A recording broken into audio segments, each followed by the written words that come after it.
together. So, all right.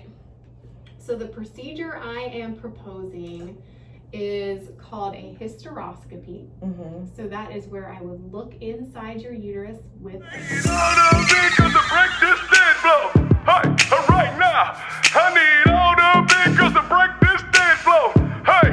Okay, you guys, this is Mama Bree, and we are about to pull up to get these a free COVID test, me and Prissy P.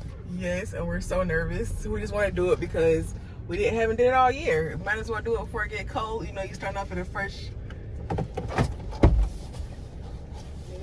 Yes, ma'am.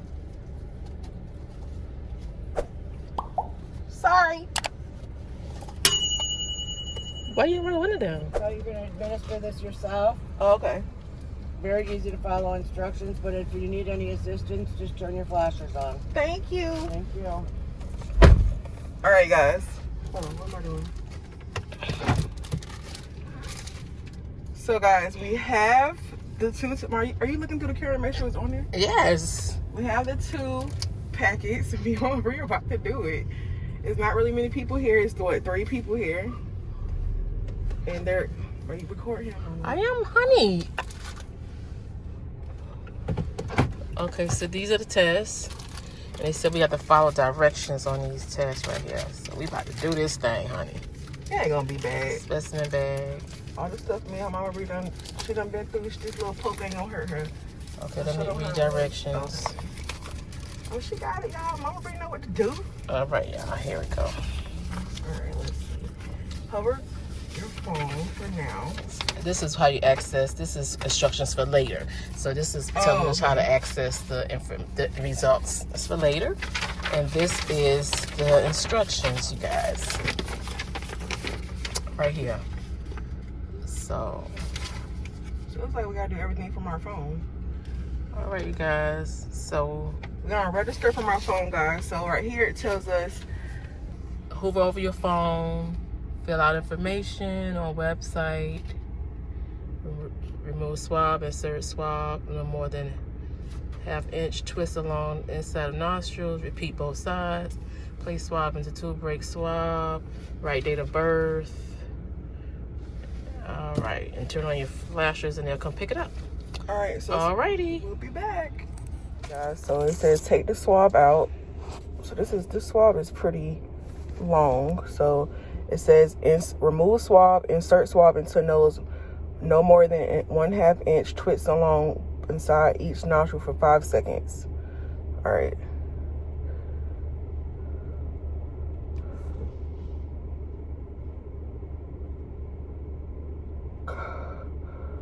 Oh.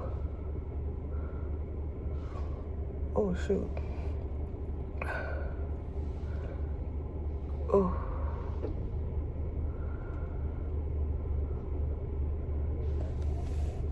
That's it? Yeah. Right there, that's it? Okay, verify by text at the top. Do the verify by text one. I did it. And then it's going to send you a text and you got to click the link in your text. So after you finish swabbing, you have to get the tube right here. It didn't send you a text yet? Yeah, right there. So that's it. Okay, that's it, yeah. So I got the tube. It says place the swab into tube, break swab at break-in. Close lid.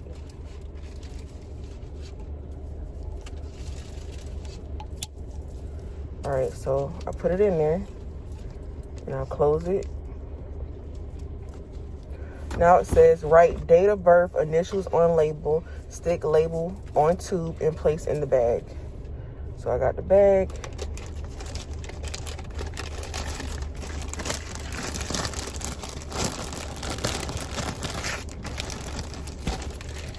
Sorry guys.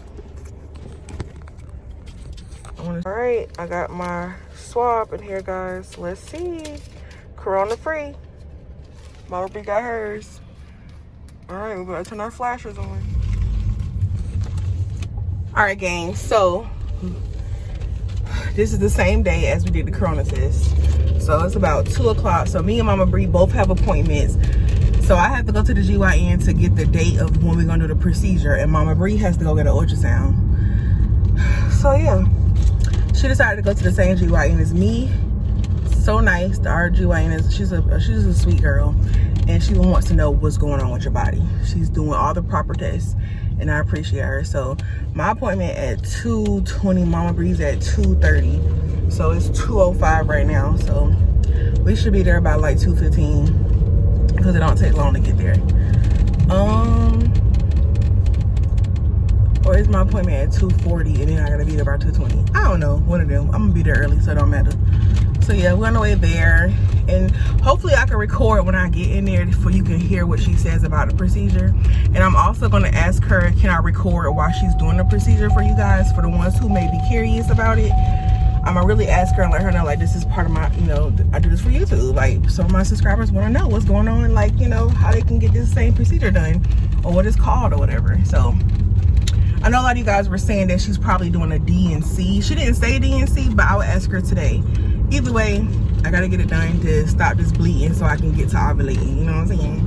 Because the girl about to have a baby in 2021, baby girl. I'm about to get my prenatal vitamins and everything. Like, I'm about to take this serious. About to go for walks and work out, get my body healthy and strong. So yeah, see you when we get there. All right, so we in here. So she said it should be here, me getting here shortly. So I'm a little early, like I said, but I'm always early. I try to be early to things. Everybody not the same. But like I said, I'm gonna ask her, can I record? Because I know y'all wanna know. You know what I'm saying? All right, guys, so I am in the back. They just check my vitals and things like that. Yeah, let's see. I'm gonna, like I said, I am gonna ask her about, you know, whatever. Maybe I'll just keep this recording when she comes in, so that way, you know, you guys will get the information. Hopefully she won't really care too much about it recording. So let's see. She might not care.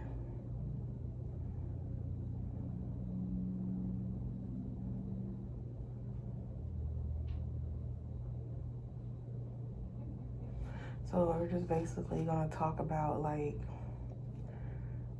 the procedure, what date she has available. Do I want it inpatient or outpatient? Which I already told y'all that I'm doing outpatient because I'm gonna be doing local anesthesia. I'm not going under. Like, just give me some pills, you know, put the numbing stuff in there if you got to, and that's just gonna be that. Like, period on period. I've never been under before, so that's the only reason why I'm nervous about stuff. But I mean, I think a lot of my family members have been under and they haven't had no problems. And, you know, I don't think I have anybody in my family who's allergic to anesthesia, but that is a fear of mine. That's pretty much it. That's the only reason why I'm scared. But I think everybody's scared at least the first time until they actually do it, you know? So I guess it just depends. Hello. Hey, how are you? I saw your mom. Oh no. So I want to let you, I don't want you guys on camera because I know it's, you know, personal stuff, but I am a YouTuber and I did want to record you talking about the procedure. Is that okay? That makes me so nervous. It's no, because a lot of, like, when I share my, you know, like, the story, like, my test results with my subscribers, because I have a lot of women were like, oh my God, I'm dealing with the same thing, and they kind of encourage me, like, you know, people with PCOS, and I wanted to see, were you guys okay with recording just you talking about it? Like, they don't see you, but they would just see, well, they see you because you're right there, but I'll turn the camera this way. Okay. Yeah. Well, before we start, I just wanted to go over your ultrasound results. Okay. Okay? Because I feel like a picture speaks 1,000 words. Okay? All right. Yeah, my mom was like, I like her. I was like, I like her too. And I talked about you. I said, did you see her? And mom said she didn't see you. Oh. No, you were with one of my other partners. Yeah. Your mom I walked in and she was like, so let me tell you. Okay. Yeah. All right. So first off, we're just going to go over the ultrasound results. Okay. Which or consistent with what I was anticipating for you, okay? So, just gotta click through all the buttons. And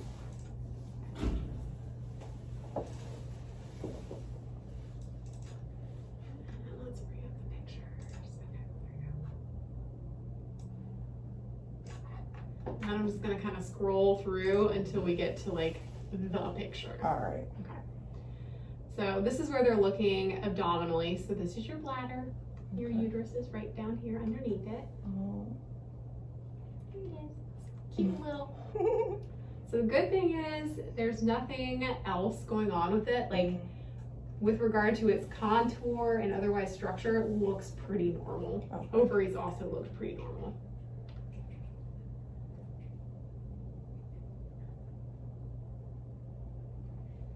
This here, this little cyst, is within your cervix. It looks bigger on TV. Oh, okay. It's not that big in real life. It's about the size of my thumbnail. Oh, okay. Yeah, proportion. So that is basically where the kind of like mucus glands of your cervix get backed up, and sometimes that mucus can accumulate in one, causes a little cyst. Over time, it will drain on its own. Okay, not contributing to your bleeding or other issues. Okay. Currently. Just something we found. Okay. So here's the first picture.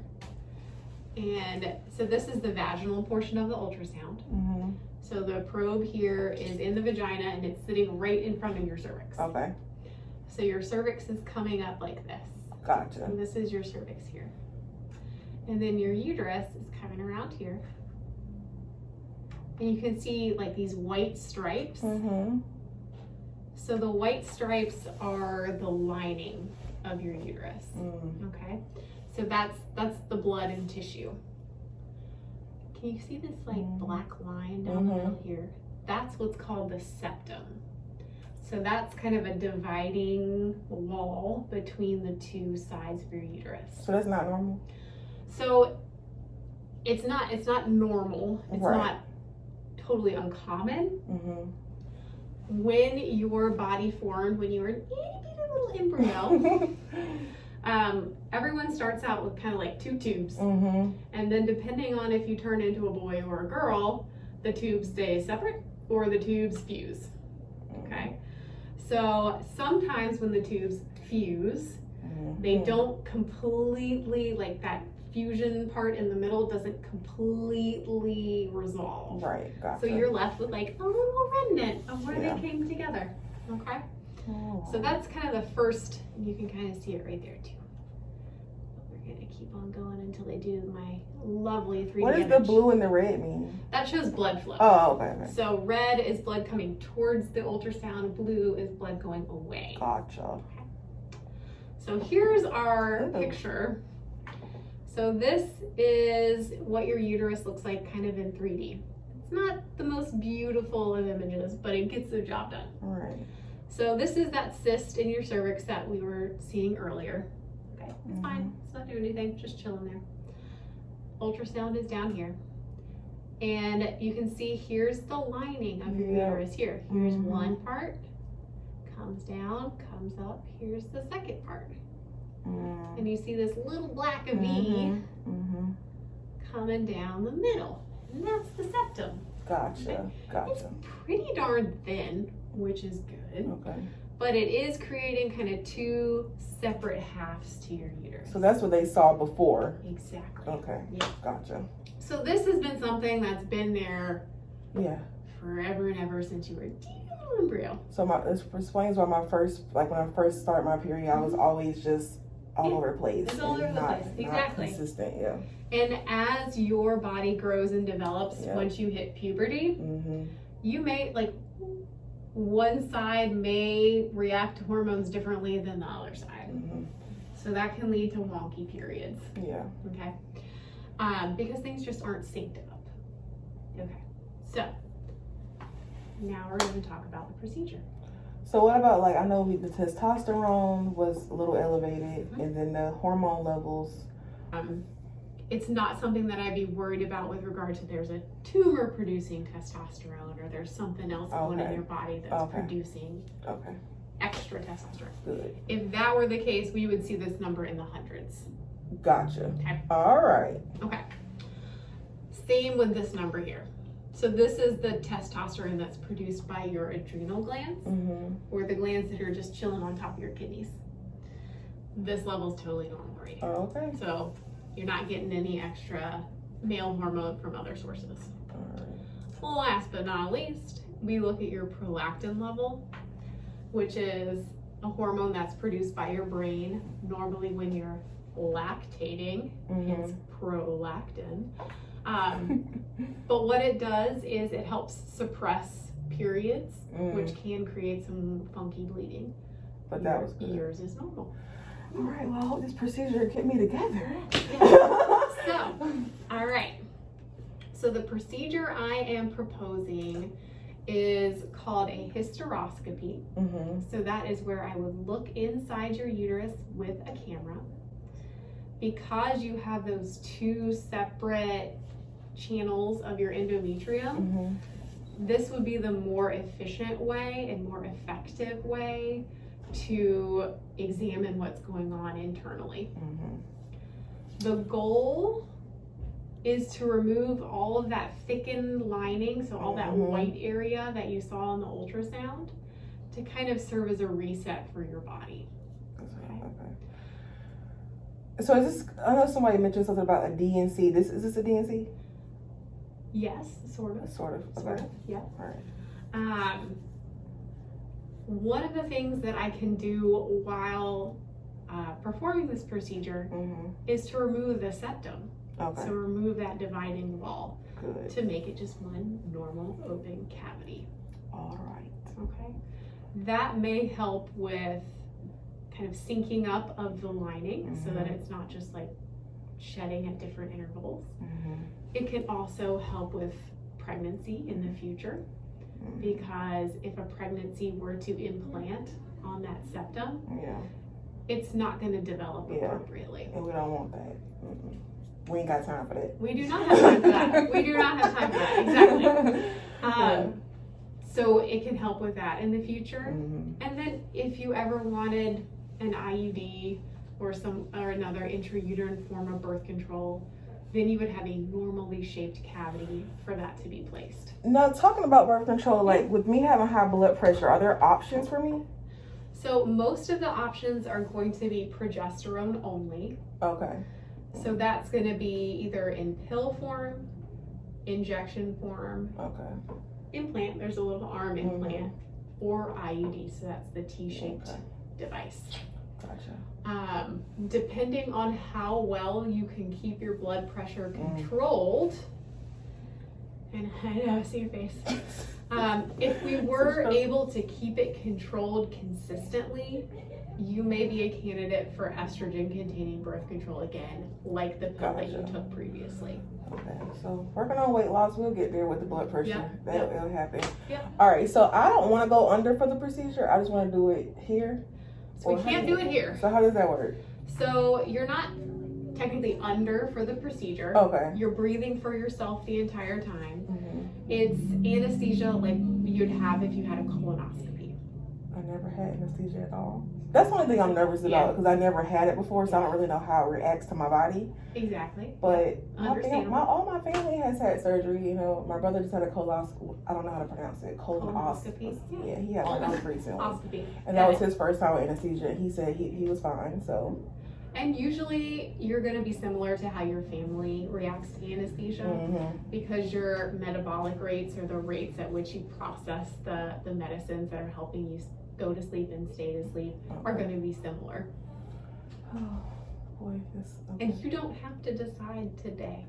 This is just talking about it. But I'm just ready to stop bleeding, because I'm still bleeding. I understand that. And it was like after I did the ultrasound, I don't know, it was just like I was bleeding more in like bare clots and stuff. So I was like, I'm just ready to get this.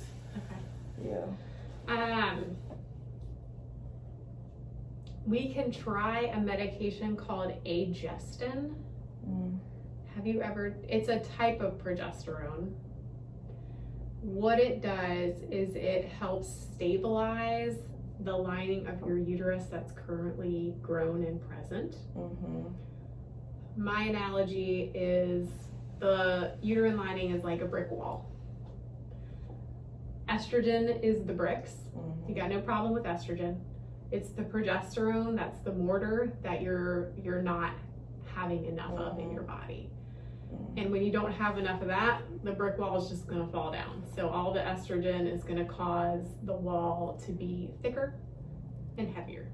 Okay. So you're going to have heavy bleeding. So we're trying to, I don't know, because give you a wee bit of progesterone. They gave me Provera before, and Right. that was horrible. Right. What So is that the same thing? This is a different form of progesterone that is usually better tolerated than Provera. Okay.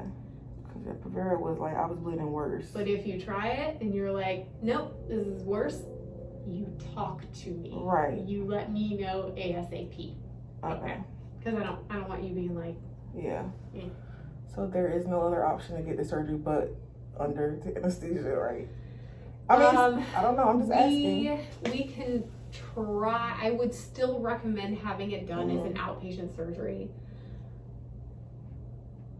The reason why I don't know that you'd be able to do it without some sort of IV sedation is because the septum removal can be super creepy. Okay.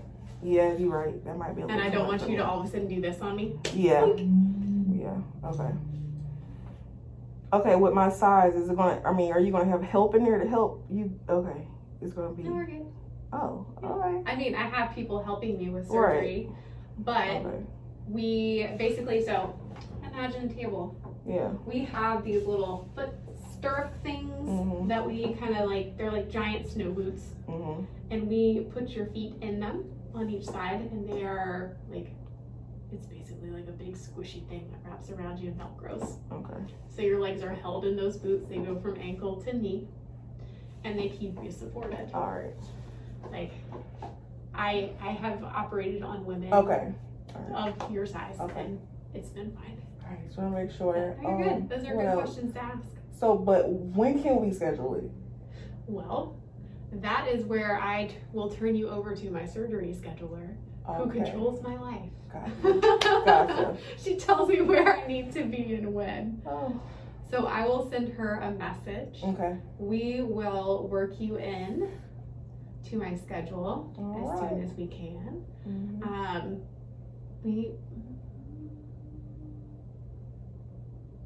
I don't want to say anything because I don't want to get your hopes up, but I'll talk to her about specific options I have in mind.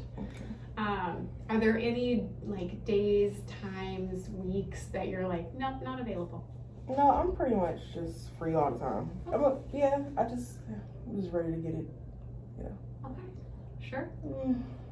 I'm just praying about it too, just because this helped my nerves. It helps. It definitely helps. Yeah. Okay. That works. Yeah, no problem. And if you get home and you have questions, which you will, you can call me. Send me a message. I mean, I trust you. I'm just, like I said, I'm only scared about the anesthesia, but you know, I'm pretty sure they're gonna do tests on me to make sure I'm strong enough to. It's gonna be okay. And the anesthesiologists we have are fabulous. Yeah. By the way, we operate at Wake Med North. Okay, so Just all right, that's right down the road. Right down the road. All right. It's very nice. It's an easy in out. Okay, perfect. That's fine. I'm ready. Only thing you need on the day of surgery is someone to bring you and take you home. And that sucks. Am I gonna be able to record the surgery? Not you, just like me on the bed. But I'm gonna be asleep though. You're gonna be asleep. Oh, so I guess that's stupid. I'll just record before you. I can sometimes do videos. Yeah. Oh, because I just kind of want to record the screen like you going up in there and removing it. I might be able to record from like the camera that I'm using. I know I can take pictures, and I will take all the pictures. Yeah, because I guess I already have like a little vlog before, like, you know, about the surgery, you know, and then I guess after we'll show. Yeah, that's fine. You can just record that part. We'll figure it out. We'll figure it out. It's no big deal. No, I will. I think we can do it. I appreciate you. Yeah. No So, that was a pretty long talk. I mean, but like, so you guys pretty much heard what she said. So, I'm definitely gonna have to go under because it's gonna be too painful for me, especially with her taking out that septum that I have and taking out that cyst as well, and just basically just cleaning everything out. Like she says, like a reset to, like, you know, my new JJ. Thank you, God. So thankful for technology, because back, you know, people then probably were just suffering. So yeah, that is pretty much where we are. I'm waiting for her to email me to let me know the dates that she have available to do the procedure. I want to get it done. I want to get it done as soon as possible, guys, because again, I am tired of bleeding and dealing with what I'm dealing with. So yeah, that's pretty much where I'm at. So yeah, I'll let you guys know.